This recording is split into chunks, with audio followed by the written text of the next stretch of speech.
जय सिया राम। आओ अपने परिवार का दर्शन करते हैं। और कल मैंने स्टार्ट करी थी रामायण के साथ में। कल मैंने स्टार्ट करी रामायण के साथ में, तो मुझे आगे पढ़ना था रामायण, लेकिन मैं आज पूर्णमासी है तो मैं समझ रही हूँ कि मुझे सत्यनारायण की कथा पढ़नी चाहिए। इसलिए मैं सत्यनारायण की कथा आप सबके सामने लेकर आ रही हूँ। और सत्यनारायण की कथा में प्रसाद का बहुत बड़ा महत्व है। पंजीरी की प्रसाद बनाया जाता है, जिसमें कि आटे को भूनकर भूरा मिलाकर ड्राई फ्रूट मिलाकर और तुलसी दल मिलाकर पंजीरी बनाई जाती है। चरणामृत बनाया जाता है, जिसमें कि दही, कच्चा दूध, गंगा जल और ड्राई फ्रूट, तुलसी दल डालकर, शहद डालकर चरणामृत बनाया जाता है। और इसमें हवन भी करना चाहिए। हाँ, इसमें हवन करना चाहिए। मैं हवन कर चुकी हूँ, और ज़्यादा नहीं तो पूर्णमासी अमावस्या को तो हवन करना ही चाहिए। वैसे तो कोई रोज़ करना चाहिए, जिससे कि नकारात्मक शक्तियाँ बाहर निकलें और भगवान जी की हम सब पर कृपा बनी रहे। मैं अपने भगवान जी से, परिवार से विनती करती हूँ कि मेरे ऊपर और मेरे सारे दोस्तों के साथ, पूरे संसार के ऊपर अपनी कृपा बनाए रखना, ऐसी मैं आपसे विनती करती हूँ। जय सिया राम। सत्यनारायण की कथा पढ़ूंगी, थोड़ा सा हम कीर्तन करते हैं इसके साथ में, तब हम स्टार्ट करेंगे। मेरे साथ में आप सब भी मेरे साथ में आप सब भी थोड़ा कीर्तन करो। श्रीमन नारायण नारायण नारायण, श्रीमन नारायण नारायण नारायण, श्रीमन नारायण नारायण नारायण, श्रीमन नारायण नारायण नारायण, श्रीमन नारायण नारायण नारायण, श्रीमन नारायण नारायण नारायण। मेरे साथ भी आप सब भी कीर्तन करो, हाथ जोड़ जोड़ के। श्रीमन नारायण नारायण नारायण, भजमन नारायण नारायण नारायण। हे भगवान, ऐसी हमारे ऊपर कृपा बनाए रखना, जो सबके ऊपर कृपा बनाए रखना। कथा स्टार्ट करने से पहले मैं सबसे विनती करती हूँ, हाथ जोड़कर विनती करती हूँ कि मेरे चैनल को सब्सक्राइब करिएगा, शेयर करिएगा, कमेंट्स करके बताइएगा कि मैं कैसा कर रही हूँ। आप सब मेरे ऊपर थोड़ी सी हिम्मत बांधोगे तो मैं सफल हो पाऊँगी। स्टार्टिंग में तो थोड़ी झिझक लगती है। चलो मैं पहला अध्याय पढ़ती हूँ। श्री रामचंद्र जी की कृपा से। एक समय नैमिषारण्य तीर्थ में सौनकादिक 88,000 ऋषियों ने श्री सूत जी से पूछा, हे प्रभु, इस कलयुग में वेद विद्या रहित मनुष्यों को प्रभु भक्ति किस प्रकार मिलेगी तथा उनका उद्धार कैसे होगा? इसलिए हे मुनि श्रेष्ठ, कोई ऐसा तप कहिए जिससे थोड़े समय में पुण्य प्राप्त होवे तथा मनवांछित फल मिले। वह कथा सुनने की हमारी इच्छा है। सर्वशास्त्र ज्ञाता श्री सूत जी बोले, हे वैष्णवों, मैं पूज्य आप अपने प्राणियों के हित की बात पूछी है। अब मैं उस श्रेष्ठ व्रत को आप लोगों से कहूँगा जिस व्रत को नारद जी ने लक्ष्मी नारायण से पूछा था और लक्ष्मीपति ने मुनि श्रेष्ठ नारद से कहा था, जो ध्यान से सुनो। एक समय योगी राज नारद जी दूसरों के हित की इच्छा से अनेक लोकों में घूमते हुए मृत्यु लोक में आ पहुँचे। यहाँ अनेक योनियों में जन्मे हुए प्रायः सभी मनुष्यों को अपने कर्मों द्वारा अनेकों दुखों से पीड़ित देखकर सोचा, किस यत्न के करने से निश्चय ही प्राणियों के दुखों का नाश हो सकेगा। ऐसा मन में सोचकर विष्णु लोक गए। वहां श्वेत वर्ण और 4 भुजाओं वाले देवों के ईश नारायण को देखकर, जिनके हाथों में शंख, चक्र, गदा और पद्म थे तथा वरमाला पहने हुए थे, स्तुति करने लगे, हे भगवान, आप अत्यंत शक्ति से संपन्न हैं। मन तथा वाणी भी आपको नहीं पा सकती। आपका आद्य मध्य अंत नहीं है। निर्गुण स्वरूप सृष्टि के आद्य भूति व भक्तों के दुखों को नष्ट करने वाले हो। आपको मेरा नमस्कार है। नारद जी ने इस प्रकार की स्तुति सुनकर विष्णु भगवान बोले, हे मुनि श्रेष्ठ, आपके मन में क्या है? आपका किस काम के लिए आगमन हुआ है? निसंकोच कहा।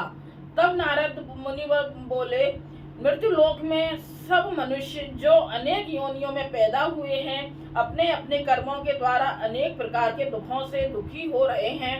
हे नाथ, मुझ पर दया रखते हो तो बतलाइए कि उन मनुष्यों के सब दुख थोड़े से ही प्रयत्न से कैसे दूर हो सकते हैं। श्री भगवान जी बोले, हे नारद, मनुष्यों की भलाई के लिए तुमने बहुत अच्छी बात पूछी है। जिस काम के करने से मनुष्य मोह से छूट जाते हैं वह मैं कहता हूँ, सुनो। बहुत पुण्य देने वाला स्वर्ग तथा मृत्यु लोक दोनों में दुर्लभ एक उत्तम व्रत है। आज मैं प्रेम वश होकर तुमसे कहता हूँ, सत्यनारायण का यह व्रत अच्छी तरह विधि पूर्वक करके मनुष्य आयुर्वर्त्यंत यहाँ सुख भोग कर मरने पर मोक्ष को प्राप्त होता है। श्री भगवान के वचन सुनकर नारद मुनि बोले कि उस व्रत का फल क्या है, क्या विधान है और किसने यह व्रत किया है और किस दिन यह व्रत करना चाहिए, विस्तार से कहिए। भगवान बोले, दुख शोक आदि को दूर करने वाला, धन्य धान्य को बढ़ाने वाला, सौभाग्य तथा संतान को देने वाला यह व्रत सब स्थानों पर विजयी करने वाला है। भक्ति और श्रद्धा के साथ किसी भी दिन मनुष्य श्री सत्यनारायण की शाम के समय ब्राह्मणों और बंधुओं के साथ धर्मपरायण होकर पूजा करे। इस समय करे भक्ति भाव से नवेद केले का फल, इसमें केला जरूरी, भगवान को बहुत प्रसन्न होते हैं केले के प्रसाद से। घी, दूध और गेहूं का चूर्ण सवाया लेवे, मतलब सवा किलो ऐसे कर, जो भी जितना भी बनाना है सवा करके बनाना है, चाहे 5.25 या सवा किलो लेवे। गेहूं के अभाव में 60 का चूर्ण, शक्कर तथा गुड़ ले और सब भक्षण योग्य पदार्थ जमा करा के भगवान के अर्पण कर देवे और बंधुओं सहित ब्राह्मणों को भोजन करावे। पश्चात स्वयं भोजन करे, उसके बाद में अपना खुद भोजन करे। नृत्य गीत आदि का आचरण कर सत्यनारायण भगवान का स्मरण करे और स्मरण करता हुआ उस समय व्यतीत करे। इस तरह व्रत के करने पर मनुष्यों की इच्छा निश्चय पूरी होती है। विशेषकर कल काल में भूमि पर यही मोक्ष का सरल उपाय है। बोलो सत्यनारायण भगवान की जय। पहला अध्याय समाप्त, दूसरा अध्याय शुरू। थोड़ा कीर्तन हो। श्रीमन नारायण नारायण नारायण, भजमन नारायण नारायण नारायण, भजमन नारायण नारायण नारायण, श्रीमन नारायण नारायण नारायण, भजमन नारायण नारायण रायण। श्री रामचंद्र की जय। दूसरा अध्याय।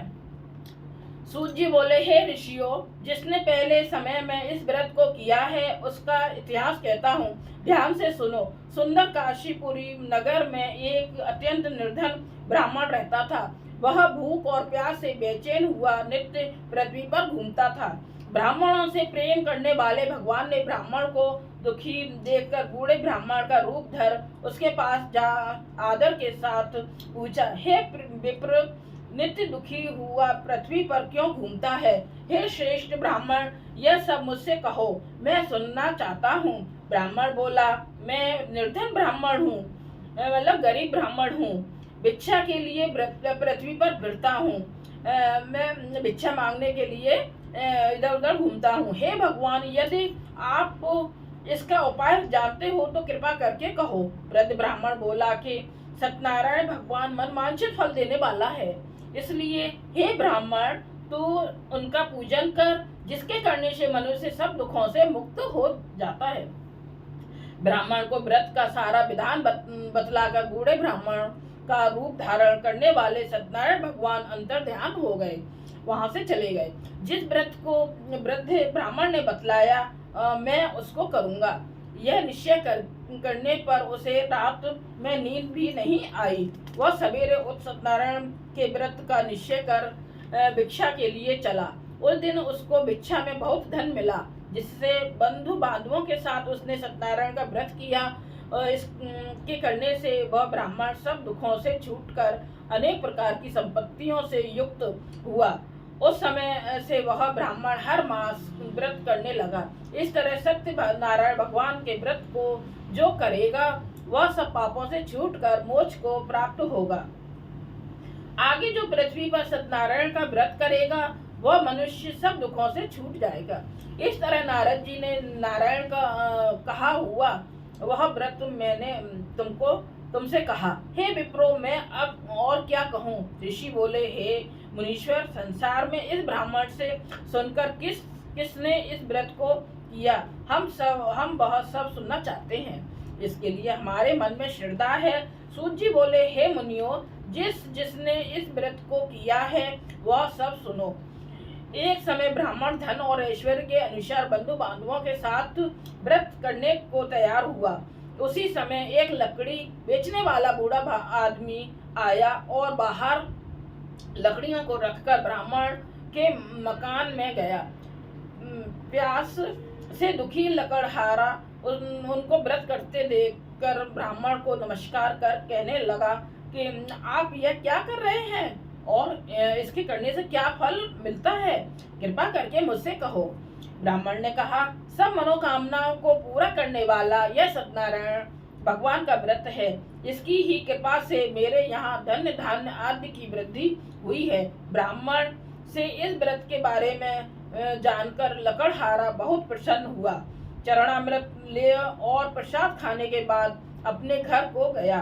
लकड़हारे ने अपने मन में इस प्रकार का संकल्प किया कि आज ग्राम में लकड़ी बेचने से जो धन मिलेगा उसी से सत्यनारायण देव का उत्तम व्रत करूंगा। यह मन में विचार कर वह बूढ़ा आदमी लकड़ियां अपने सिर पर रखकर जिस नगर में धनवान लोग रहते थे वह ऐसे सुंदर नगर में गया। उस रोज वहां पर उसे उन लकड़ियों का दाम पहले दिनों से 4 गुना मिला, मतलब 4 गुना मिला। वैसे रोज इतना नहीं मिलता था।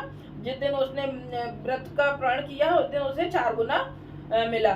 तब वह बूढ़ा लकड़हारा दाम ले और अति प्रसन्न हो पक्के केले की फली, शक्कर, घी, दूध, दही और गेहूं का चूर्ण इत्यादि सत्यनारायण भगवान के व्रत की कुल सामग्रियों को लेकर अपने घर गया।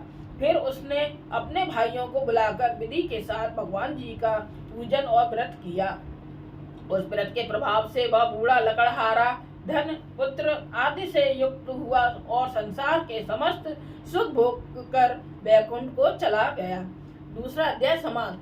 तीसरा अध्याय शुरू। थोड़ा कीर्तन। श्रीमन नारायण नारायण नारायण भगवान नारायण नारायण नारायण श्रीमन नारायण नारायण नारायण भगवान नारायण नारायण नारायण श्रीमन नारायण नारायण भगवान नारायण नारायण नारायण। जय श्री रामचंद्र जी की जय हो।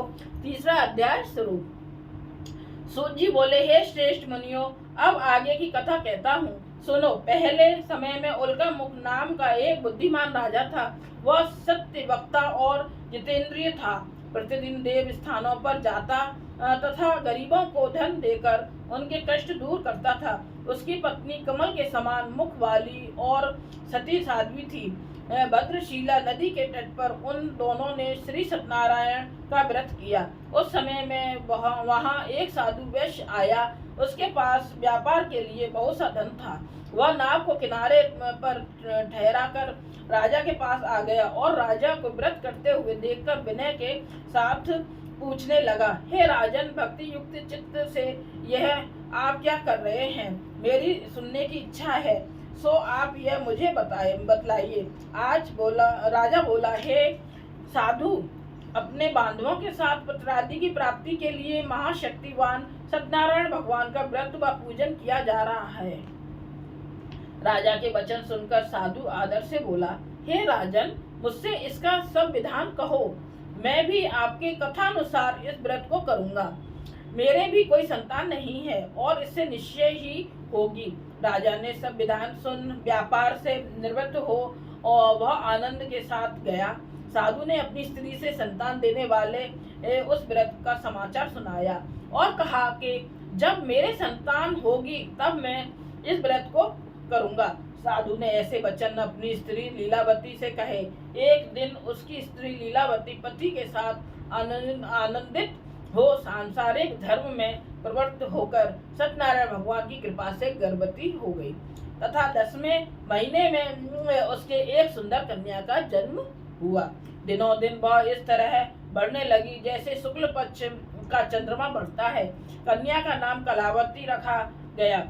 तब लीलावती ने मीठे शब्दों में अपने पति से कहा कि जो आपने संकल्प किया था कि भगवान का व्रत करूंगा, अब आप उसे करिए। साधु बोला, हे प्रिय, इसके विवाह पर करूंगा। इस प्रकार अपनी पत्नी को आश्वासन देकर वह नगर को गया।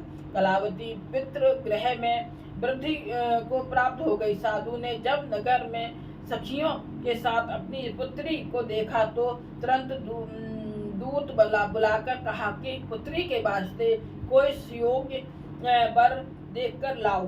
साधु की आज्ञा पाकर दूत कंचन नगर पहुंचा और वहां पर बड़ी खोज और देखभाल कर लड़की ने के लिए सुयोग्य वणिक पुत्र को ले आया। उस सुयोग्य लड़के को देखकर साधु ने अपने बंधु बांधवों सहित प्रसन्न चित्त अपनी पुत्री का विवाह उसके साथ कर दिया। किंतु दुर्भाग्य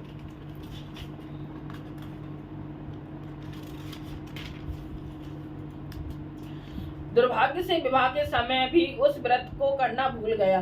तब श्री भगवान क्रोधित हो गए और शाप दिया कि तुम्हें दारुण दुख प्राप्त होगा।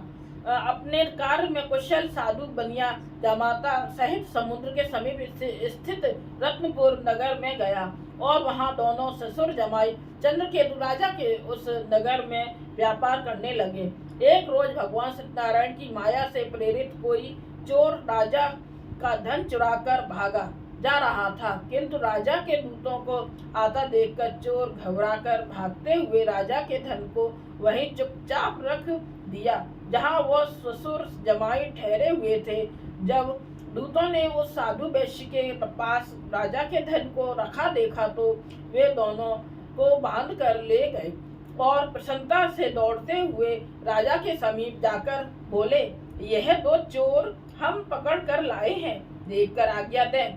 तब राजा की आज्ञा से उनको कठोर कारावास में डाल दिया और उनका सब धन छीन लिया। सत्यनारायण भगवान के श्राप द्वारा उनकी पत्नी भी घर पर बहुत दुखी हुई और घर पर जो धन रखा था चोर चुरा कर ले गए। शारीरिक व मानसिक पीड़ा तथा भूख प्यास से अति दुखित हो अन्न की चिंता में कलावती एक ब्राह्मण के घर गई। वहां उसने सत्यनारायण भगवान का व्रत होते देखा। फिर कथा सुनी और तथा प्रसाद ग्रहण कर रात को घर आई। माता ने कलावती से कहा, हे पुत्री, अब तक कहाँ रही? वह तेरे मन में क्या है? कलावती बोली, हे माता, मैंने एक ब्राह्मण के घर श्री सत्यनारायण भगवान का व्रत देखा है। कन्या के वचन सुनकर लीलावती भगवान के पूजन की तैयारी करने लगी। लीलावती ने परिवार और बंधुओं सहित श्री सत्यनारायण भगवान का पूजन किया और वर मांगा कि मेरे पति और दामाद शीघ्र आ जाएं। साथ ही प्रार्थना की कि हम सबका अपराध क्षमा करो। सत्यनारायण भगवान इस व्रत से संतुष्ट हो गए और राजा चंद्रकेतु को स्वप्न में दर्शन देकर कहा, हे राजन, दोनों वेश्यों को प्रातः ही छोड़ दो और उनका सब धन धान्य तुमने ग्रहण किया है दे दो, नहीं तो मैं तेरा धन राज्य पुत्रादि सब नष्ट कर दूंगा। राजा से ऐसे वचन कहकर भगवान अंतर्ध्यान हो गए। प्रातः काल राजा चंद्रकेतु ने सभा में अपना स्वप्न सुनाया। फिर दोनों बड़े पुत्रों को कैद से मुक्त कर सभा में बुलाया। दोनों ने आते ही राजा को नमस्कार किया। राजा मीठे वचनों से बोला, हे महानुभावों, भाविशवश ऐसा कठिन दुख प्राप्त हुआ है। अब तुम्हें कोई भय नहीं है। ऐसा कहकर राजा ने उनको वो नए नए वस्त्राभूषण पहनाए तथा उनका जितना धन लिया था उससे दूना धन देकर आदर सहित विदा किया। दोनों वेश्य अपने घर को चल दिए। जय श्रीमान। तीसरा अध्याय समाप्त। श्रीमद कीर्तन श्रीमन नारायण नारायण नारायण भजमन नारायण नारायण नारायण। मेरे साथ में आप सब हाथ जोड़कर विनती करके कीर्तन करें। श्रीमन नारायण नारायण नारायण भजमन नारायण नारायण नारायण भजमन नारायण नारायण नारायण भजमन नारायण नारायण नारायण श्रीमन नारायण नारायण नारायण भजमन नारायण नारायण नारायण। जय श्री रामचंद्र जी की जय। चौथा अध्याय।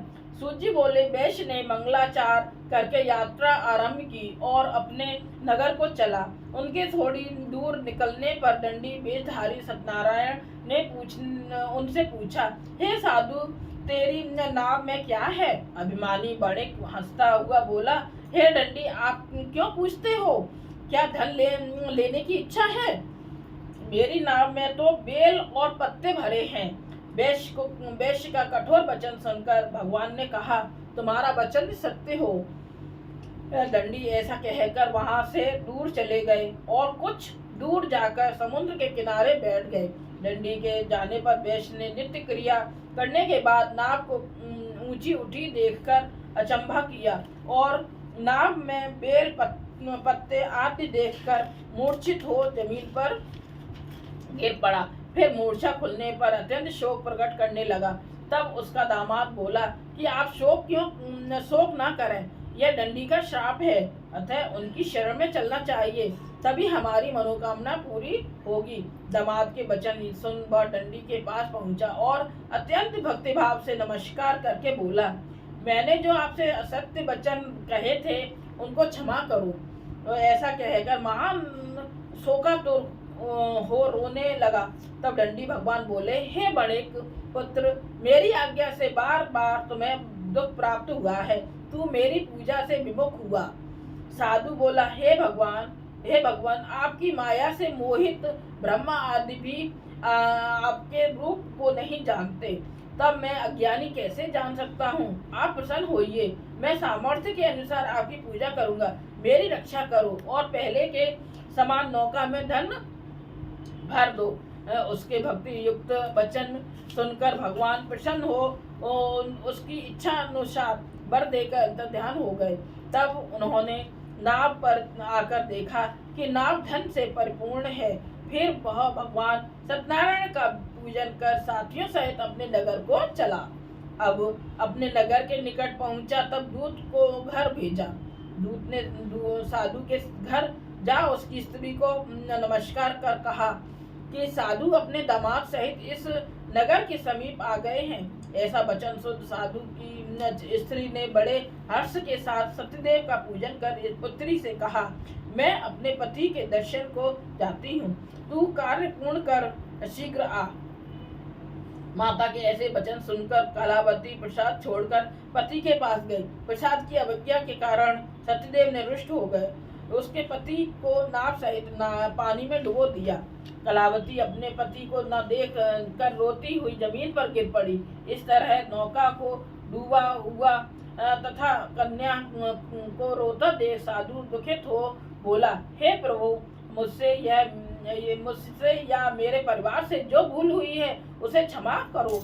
उसके दीन वचन सुनकर सत्यदेव प्रसन्न हो गए और आकाशवाणी हुई, हे साधु, तेरी कन्या मेरे प्रसाद को छोड़कर आई है, इसलिए उसका पति अदृश्य हुआ है। यदि वह घर जाकर प्रसाद खाकर लौटे तो इसे पति अवश्य मिलेगा। ऐसी आकाशवाणी सुनकर कलावती ने घर पहुंचकर प्रसाद खाया, फिर आकर पति के दर्शन किए। तत्पश्चात साधु ने बंधु बांधवों सहित सत्यदेव का विधि पूर्वक पूजन किया। उस दिन वह उस दिन से वह पूर्णिमा को सत्यनारायण का पूजन करने लगी। फिर इस लोक को शुभ होकर अंत में स्वर्ग लोक को गया। चौथा अध्याय समाप्त। श्रीमन नारायण नारायण नारायण भजमन नारायण नारायण भजमन नारायण नारायण नारायण भजमन नारायण नारायण नारायण भजमन नारायण नारायण नारायण श्रीमन नारायण नारायण नारायण। चौथा अध्याय समाप्त। पांचवा अध्याय शुरू। सूत जी बोले, हे ऋषियों, मैं और भी कथा कहता हूँ, सुनो। प्रजा पालन में लीन त्वंगध्वज नाम का एक राजा था। उसने भी भगवान का प्रसाद त्याग कर बहुत दुख पाया। एक समय वन में जाकर वन्य पशुओं को मारकर बड़ के पेड़ के नीचे आया। वहां उसने ग्वालों को भक्ति भाव से बांधवों सहित सत्यनारायण की पूजन करते देखा। राजा देखकर भी अभिमान वश वहां नहीं गया और न नमस्कार ही किया। जब ग्वालों ने भगवान का प्रसाद उसके सामने रखा तो वह प्रसाद को त्याग कर अपनी सुंदर नगरी को चला गया। वहीं उसने अपना सब कुछ नष्ट पाया तो वह जान गया कि यह सब भगवान ने किया है। तब वह विश्वास कर ग्वालों के समीप गया और विधि पूर्वक उस पूजन कर प्रसाद खाया तो सत्यदेव की कृपा से पहले जैसा था वैसा ही हो गया। फिर दीर्घ काल तक सुख भोग कर मरने पर स्वर्ग लोक को गया। जो मनुष्य इस परम दुर्लभ व्रत को करेगा, भगवान की कृपा से उसे धन धान की प्राप्ति होगी। निर्धन धनी और बंदी बंधन से मुक्त होकर निर्भय हो जाता है। संतानहीनों को संतान प्राप्ति होती है तथा सब मनोरथ पूर्ण होकर अंत में वैकुंठ धाम को जाता है। जिन्होंने पहले इस व्रत को किया, अब उनके दूसरे जन्म की कथा कहता हूँ। वृद्ध शतानंद ब्राह्मण ने सुदामा का जन्म लेकर मोक्ष को पाया। उनका मुख नाम का राजा दशरथ होकर वैकुंठ को प्राप्त हुआ। साधु नाम के वैश्य ने मोर ध्वज बनकर अपने पुत्र को आरे से चीरकर मोक्ष को प्राप्त किया। महाराज तुंगध्वज ने स्वयं भू होकर भगवान में भक्ति युक्त कर्म कर मोक्ष को प्राप्त किया। बोलो सत्यनारायण भगवान की जय। मेरी सत्यनारायण की कथा सुनकर आप सबको कैसा लगा, ये कमेंट्स में मुझे जरूर बताएं। और इस भगवान आप सब पर कृपा बनाए रखे, मेरे साथ मेरे पे भी कृपा बनाए रखें और आप सब पर कृपा बनाए रखें। जब मेरे चैनल को जरूर सब्सक्राइब करिएगा और शेयर करिएगा, ज़्यादा से ज़्यादा शेयर करिएगा। जय श्री राम, जय श्री राम, सबको प्रणाम।